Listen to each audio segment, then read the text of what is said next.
வாருங்கள் அப்படின்னு சொல்லும் போது அதை எபிரேய மொழியில ஷாபுவா அப்படின்னு சொல்லுவாங்க. அதுல மொத்தம் 4 எழுத்துக்கள் இருக்குது. இதுல முதல் 3 எழுத்த மாத்திரம் நீங்க எடுத்தீங்க அத ஷெபு அப்படின்னு சொல்லுவாங்க. இந்த ஷெபு அப்படின்னா வெளியேற பெற்ற கல்.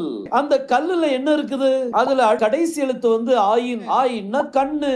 சோ இந்த வெளியேற பெற்ற கல்லுல கண்கள் வைக்கப்பட்டிருக்குது. வாரத்துல எத்தனை நாள்? 7 நாள் வருது. அப்ப இந்த வெளியேற பெற்ற கல்லுல 7 கண்கள் வைக்கப்பட்டிருக்குது. இங்க கர்த்தர் ஒரு காரியத்தை சொல்றார் பாருங்க. யோசுவாவுக்கு முன்பதாக வைத்த கல். இந்த கல்லு தான் வெளியேற பெற்ற கல். இந்த கல்லு ஒரே கல்லின் மேல் 7 கண்கள் வைக்கப்பட்டிருக்கிறது. இந்த காரியத்தை குறித்து பார்த்தோம். நம்ம ஏற்கனவே பார்த்தோம். இந்த 7 கண்கள் யாரு? 7 சபையின் தூதர்கள். 7 சபைகளுக்கும் தூதர்கள் அனுப்பப்படுறாங்க. அவங்க எல்லாம் யாரு? அவங்க எல்லாம் கண்கள். சோ இந்த ஒரே கல்லின் மேல 7 கண்கள் வைக்கப்பட்டிருக்குது.